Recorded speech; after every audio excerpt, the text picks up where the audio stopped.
አንደበቲ መማሃርቱ ነበር ካብ ዜሬ አመታት ስለዘህለፈ ኣብ ፌስቡክ ና እንዳደለ ኮሎ አጋጣሚ ናብዚ ሓሰው ሰብ ናይ ፍሬንድስ ሪኮስ ዝለኣኸ ኮይኑን እዳጋ ከም ጽንሓካ ከም ዝበሃል ዝተለኣኸላ ጓለ ጊዜ ካየትፈአት ስለስተቀበለቶም መን ክብል ዝብል መልእክቲ ዝመጾ መንሞ ክብላዩ ስቂሉ ሸለል ክጋብዛ ሓሲቡ እኳ እንተነበረ የግዳስ ካልእስ ይትረፍ በጌጋይ ይቅሬታ ክብላለኒ ስለዝበለ በጌጋይ ዝብል መልእክቲ ምስ ሰደደላ ጸገም የለን ሰብ አበይ ረክቦ ስለዘይበሃል አናውን ዝፈልጣካ መስሊ ተቀላጢፈ ተቀቢለካ እምበር በከምዘታት ረብሪበ ስለዝኾንኩ ብዝኾነ ላስተላለየቶም ሃራይ ጽቡቕ ኢላ ኢልዋውን ዘረባ ከይወሰኸ ነታ ዝደለያ ዝነበረ ጓል ምድላዩ ቀጸለ ሰለስተ ሰሙን ምስ ሓለፈ ግና ከመይ ጽቡቕ ወዲ ዝብል ካብታ ሓንደበት ዝተላለየ ሰመጾ ሰላሚ ኢልዋ ብዙሕ ከይተገደሰ ሰእኳ እንተበለ ከምዛ ዘርኤካ ዘለኹ ብሰብ ትግደስ ኣይትመስልኒኻ ምስ በለቶም ዘይምግዳስ ዘይኮነ ጽሒፈልኪ ኣይጽሓፍኩ ትርጉም ዘሎ ኮይኑ ስለዘይ ተሰምዓኒ ድሓር ከዓ በጌጋ የተላለየክ መስለኒ ስለዚ በካልእ ካይትረድእ እዩ ተገዲሰክ ገለካ ይመስለኪ እንተደለኺ ብሎ ግበርኒ ምስ በላ እቲ ኣዘራርብኡ እንተሕርኣኳ ንመጀመርታ ጊዜ ወዲ ከምዚ ልይዛረባ ስለዝነበረ ካይጽሓፈለውን ንክንደዚ ጊዜ ምስምሑ ካየገረም ኣይተረፈን እምበርከ በዓሎም ጥራሕ ዝተላለይዋ ልዕሊ 3,000 ኣወዳት ኣይሰሙን ሳለስቲ ጸበቕቲ ፈቲናኪ ገለመለ ስለዝብልዋ ናይን ዳምን ጽጋይ ከም ምባል ኣይረፈትን እቲ ኣብ ፕሮፋይላ ዘሎ ስእሊ ካብ ምሕር ምጽባቑ ዝተለዓለ እምበርከ ሰብ ደይ ዘብል ኮይኑ ግና ነገር ፌስቡክ መቼም ዝጠፍኦ ሰብ የለን ዋላ እኳ ጽብቕቲ እንተኾነት ሳላ መቀናበሪ እንታይ ከይስኣን ኣሰርተ እጽፊ ጽብቕቲ ገይርዋዩ በጣም ኢኻ ትመስል ምስ በለቶ ግዲ ብጥርምና በግብሪ ከሪኣ ደልዩ ርእይዋ ስቕበለ ኣብ ሕይወታ ዘጽልዓን ዘአብዳ ነገር እንተሎ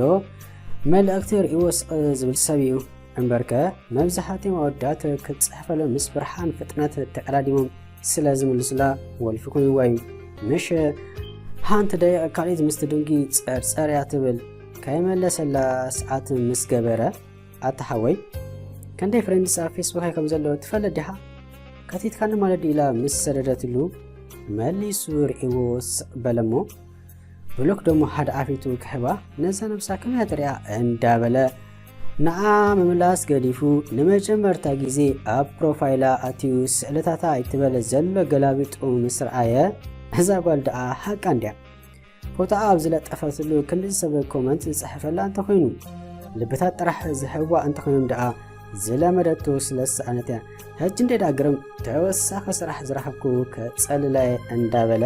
ስምዕኒ እንዶ ፕሮፋይል ክገለ ክርኢ እንዲ ጸንሒ ሓቀኛ እንተኾንኪ ብዚ ሜካፕ ኤዲት ምግባር ገለ ደኣ ዘይትልጥፊ ምስ ጸሓፈላ ጓለ ጨርቃ ከድርቢ ስለዝደሌት እዋ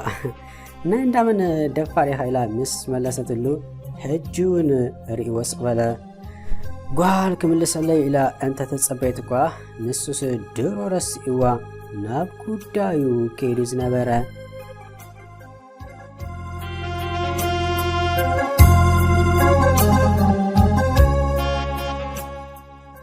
ድሕሪ ሰዓታት ናብ መሴንጀር ምስ ተመልሰ ግዳ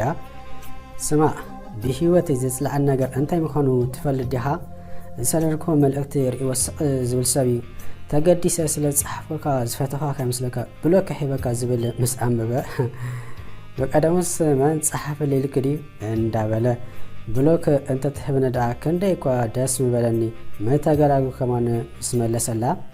ንሓያል ሓያል ኣለዎ ከም ዝበሃል ኣብ በደበደ እትወላ እምበርከ ደስ ክብላ ትምልሰሎም ደስ ክብላ ከዓ ሸለል ትጋብዞም ስለዝኾነት ናኢዳ ዝረኸበት እያ ትመስል ኣታ መን ምዃነይ ስለዚ ፈለጥካ ኮይ ክድውለልካ ዶ ምስ በለቶ ሕጂ እኳ መሲ ምስ ሰበይቲ ዘለኹ ከይተበኣስን መቼም ንዝተመርኣወ ሰብኣይ መጽሓፍ ትርጉም ዘለዋ ኣይመስለኒ ምስ በላ ኮነ ኢሉ እምበር ምስ ሰበይቲ ኣርክ ከማነ ይብሉን ተመራሪኻ ዲኻ እንታይ ደኣ ሲንግል ዝብል ዘሎ ኣብቲ ፕሮፋይልካ ምስ መለሰትሉ كتصاوتك قالي ክትዝውለይ እንተ ኮንኪ ንግሆ ካብ ድቃስኪ ምስ ተበራበርኪ እሞ ከዓ ብቪድዮ ክኾን ኣሎ ብድሕሪኡ ጽቡቕ ጌርና ከነዕልል ንኽእል ኢና ሕጂ ግዳ ከገድፈኪ ከምዛ ዝርአኪ ዘለኹ ኣብ ፌስቡክ ስራሕ ዝተቆፀርኪ ክትመስሊ ዝብል መልእክቲ ምስ ተደልላ እዋ ኢልካ ደሓንበል እንተ ጽሒፈልካ ክትርኤኒኻ ናይ ሕርቃን መልእክቲ ደልያ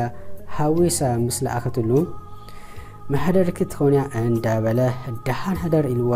ውራይ ድቃሱ ገበረ ክኣጋ ወጋሕታ ከባቢ ሰዓት 6 ግና መሴንጀር ድምፂ ምስ ኣስምዐት ኣላርም ስለ ዝመስሎ ዝኣመላውን ስለ ዝቀልጠፈቶ እንዳንፀርፀረ ናብ ሞባይሉ ምስ ጠመተ ህልሚ ግዲ ኮይኑ ተራእይዎ መሊሱካ ክድቅስ ሓሲቡ እንተነበረ ተመሊሱ ግና ግልጽ ኢሉ ምስ ጠመተ ንሳ ኮይና ስለ ዝጸንሐቶ ዋ አንታ ዘጓለ ናይ ባሓቃ እምበር ጌራቶ እንታይ ወሪድዋ ገለ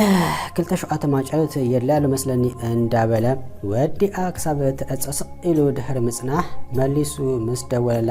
ይሄ እንታይ ደኣ በዚ ደዊልካ ቪድዮ ዶ ገለ ምሽት ምሌርካ ምስ በለቶ ሕጂ ኣሚነልኪ ብነፍስኺ ትተኣመኒ ማለት እኮ እዩ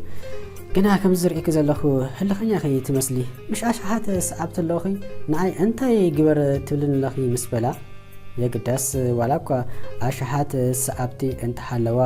ከምዚ ዋላ ብመጽናዕቲ ዝተረጋገጸ እቶም ዝበዝሑ ፍሉጣት ሰባት ኣብ ፈቐዶ ላይፍ ኣዲዩ ኣብ ገለ ኣነ ዝበለ ውልቃዊ ህይወቶም ከርእዩ ይጸንሕሞ ኮይኑ ግና ካብታ ናብ ነፍሶም ዝተመለሱላ ዳየቕ ብጽሙዋ ናፍቆት ሰብ ዝብልዑ ንሳቶም እዮም ብደገ ንዝሪኦም ግና ናይዚኦም ህይወት ደስ ከብለካ ብኻ ከምኦም ኮይና ገለ ይብሉ ኮይኑ ግና ንሳቶም ሲ ነቲ ህይወት ኣሸኳይዶ ንባዕሎም ንጸላኣይ ከማነ ኣይመነዩን ንሳውን ከምኡዶ ትኾን እንዳበለዩ ሓቲትዋ ናታ መልሲ ግና በንጻሩ ዝነበረ መብዛሕትኦም ብኣካል ትኹን ብከምዚ ትላለዮም ሰባት ጥር ኢሎም ፈቲናኪ ኣፍቂርናኪ ስለ ዝብልዋ ከምዚ ገይሩ ገጽ ዝከልኣ ሰብ ናይ መጀመርታ ሰብ ንሱ ስለ ዝኾነን በቲ ሓደ ከዓ ዝብዳሕ ሰብ ትደልን ስለ ዝነበረት ህለ ከም ዝሓዛ ምስ ነገረቶ እሞ ሕጂ እንታይ ግበር ኢኻ ትብልን ዘለኺ ምስ በላ በቃ ካልእስ እንተተረፈ መሓዛይ ትኸውን ምስ በለቶ መሓዙ ትብል ክንዲ ደኣ ኣነ መሓዛ ክዝኸውን ምስ በላ ኣንታ ሕሙም ዲኻ ናይ ካል እንታይ ኣትወካ ድሓር ከዓ ህለኸይ ምስ ገደፈኒ ሸተት ኢልካ ክትከይድ ኢኻ ዘይ ክሳብ ዝወፃለዩ ምስ በለቶ ሃራይ ንኽወፃልኪ ክንደይ ግዜ ዘለይኪ ምስ በላ ወርሓበኒ ሽዑ ብዘይ ቢጫ ካርድ ቀያሕ ክህበከ ሽዑ ኣይፈልጠካ ይትፈልጠኒ በዚኣ ተሰማዲኻ ምስ በለቶ ሕጅስ ናይ ባሓቂ ገለ ሕክምና የላዩ ጽልልቲ ደኣ ከይትከውን እንዳበለ ምስ ነፍሱ ሃራይ ክርኢና ንሕጂ ግና ቻው ኢሉ ቴሌፎኑ ዓፀወ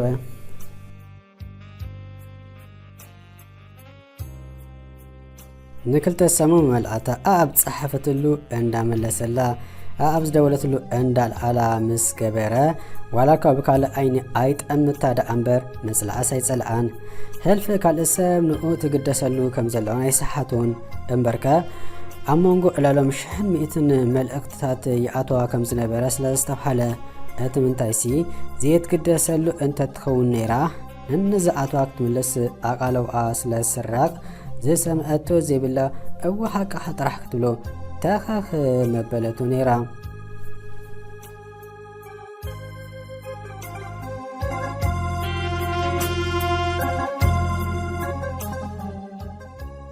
በሊ ንክወጻልኪ 4 መዓልታት ተረፈና ክለዋ ተስፋ ገብር ክወጻልኪ ምስ በላ ደዊሉ ምሽዶ ኣጆ ሃብሎ ካፍተወስዲኻ ኣይትሰከፍ ድሓር ግና ዝረኣይ ንብራህ ገለ ካይትብል ምስ በለቶ ተደልየሞ ይዝንጋእክን ግዳ ሓቂ ንግዚኡ ክናፈቀክ እንዴ የግዳስ ምናልባት ኣጋጣሚ ከም መዕለሊ የልዕለኪ ይኸውን እምበር ክርስኣኪ ምስ በላ ኣታ ግናይ በቃ ሓደ ኣፊቱ ምስ በለቶ እወ እንታይ ደኣ ግና ሓንቲ ነገር እንዶ ክነግረኪ ምስ በላ ይከኣል እዩ ስለ ዝበለቶ ጽባቐኺ ብደገ ጥራሕ ዘይኮነ እንኮላይ ኣብ ውሽጢኺ ዘሎ ስለዚ እዚ 100 ዝድውለልኪ ደውለት እሰዱልኪ መልእክታት ገዲፍኪ እንተኺ ኢልኪ ሓደ ንኣይኮነን ዝበልኪ ሰብሒስኪ ህይወትኪ ምርኺ እምበርከ ነቲ ድሌታትኪ ብግቡእ ከይተለሊ ይሓውስልኪ ስለ ዘለዉ ምስ በላ ህይወታ ንድሕሪት ተመሊሳ ክትፈተሽ ድሕሪ ምጽናሕ ናይ ባሓቂ በለትሞ ምስ ነብሳ ክነግረካ እንዶ ግዳ أبيها تنبر زيت نقرني مسبلته عمارسي زنبر زلخم ماشي مهجي أجا مفل ناس لزخنا زلي كمسلني مسبلة أتا نسحس فليها بل فوتها السر مسبلته عايز أدلكني طرح كم زخري أب حنقولكي حازني هذا مالتي بقى نراح نخونا نهج جنا تشايلو تليفون عتصوم ولا كرم هجي أبي كم زقمت حيتاكوا أنت نبرت كنقرا جناي كألن أبت بروفايلون انترفع هذا فوتو كأل ولا حدا أبي كم زلو أنفت كهباز نجار كترعي كألتن كوينون زيادة نكتفلتو تعرضتكوا أنت كايدت كسلتاي كألن أتن 4 معلتات مس أخلاقه نيبحق ريون كفلالي ورس أنتاي زي تملس حتى كوينو كتحساس وجمرة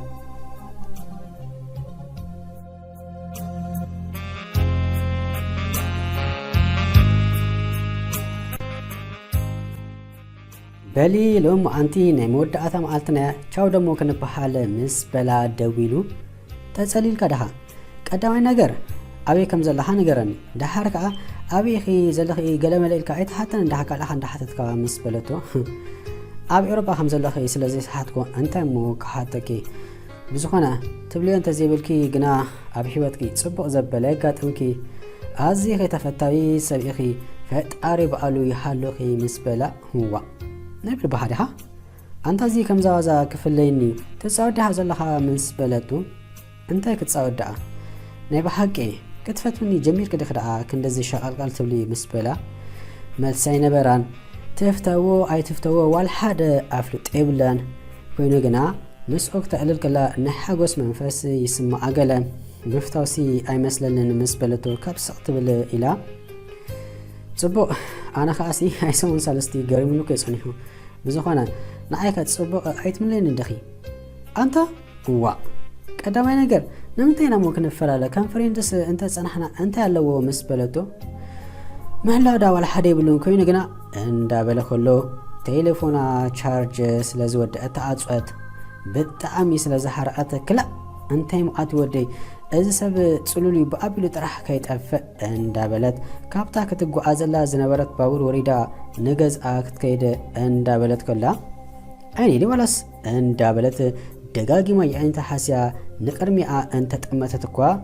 ዝቅየር ነገር ስለዚ ረአየት ናፍቲ ባቡር ከህዝ ደው ኢሉ ዝነበረ ወዲ ብጉያ በመካደ በዚህ ልባ ከይዳ ተጠምጠመቱ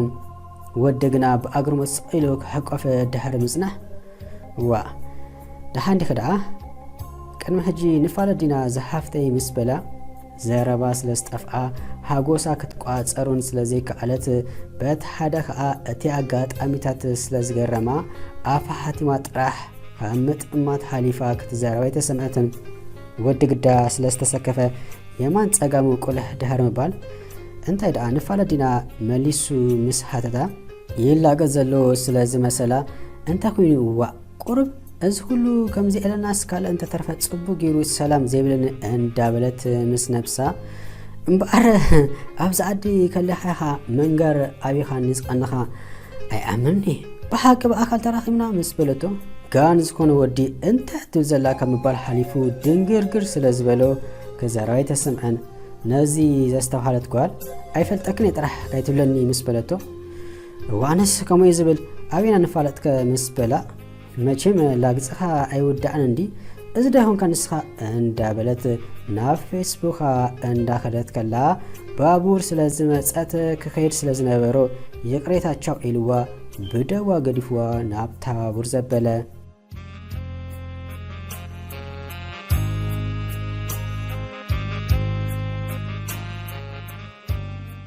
قال بزي لبا نغز دحر مكاد شارج شوات ميتايت مس حازت الله تقلات إفا نام مسنجرو مس دولت